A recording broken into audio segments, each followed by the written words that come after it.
Congress party నాయకులపై MLC చింతపట్టు Naveen Kumar విమర్శలు చేశారు. బీసీ రిజర్వేషన్ల కోసం పోరాడుతున్న తనపై దాడి చేయించిన కవితకు అండగా ఉంటామని మంత్రి పొన్నం మహేష్ కుమార్ గౌడ్ అనడం బాధాకరమని అన్నారు.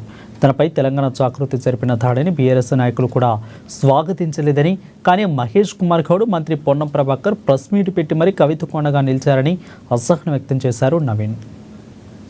మారినటువంటి కల్వకుంట్ల కవిత గారు ఏదైతే నా మీద హత్యాయత్నం ప్రయత్నం చేసిందో ఆ అంశంలో కొన్ని విచిత్రమైనటువంటి అంశాలు బయటకు వస్తా ఉన్నాయి. నేను చేసినటువంటి వ్యాఖ్యల విషయంలో కేసీఆర్ గారి బుక్ ని రిఫరెన్స్ గా ప్రజల ముందు పెట్టిన తర్వాత బీఆర్ఎస్ పార్టీ నాయకులు ఎవరు కూడా పల్లెత్తు నోరు మెదపకుండా కవిత చేసింది తప్పు అని నిర్ధారించుకున్న తర్వాత ఆమెకు ఎవరు మద్దతు చేయకుండా ఉన్నటువంటి పరిస్థితుల్లో కాంగ్రెస్ పార్టీ నాయకులు మహేష్ కుమార్ గౌడ్ గారు, పొన్నం ప్రభాకర్ గారు ఇలాంటి వాళ్ళు ప్రెస్ మీట్ పెట్టి కల్వకుంట్ల కవితకు మేము అండగా ఉన్నామని మాట్లాడమంటే ఇక ఇంతకు మించిన దౌర్భాగ్యం ఇంకొకటి లేదు.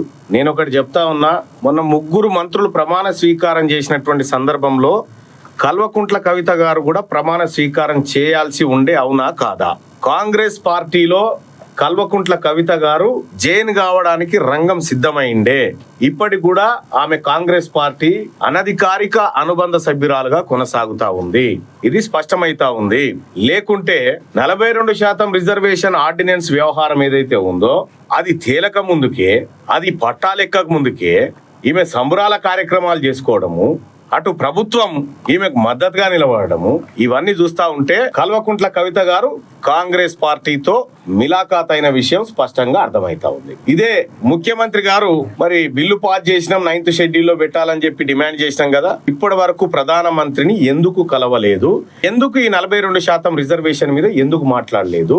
ఎందుకు 9th షెడ్యూల్లో పెట్టమని అఖిల పక్షాన్ని తీసుకపోలేదు?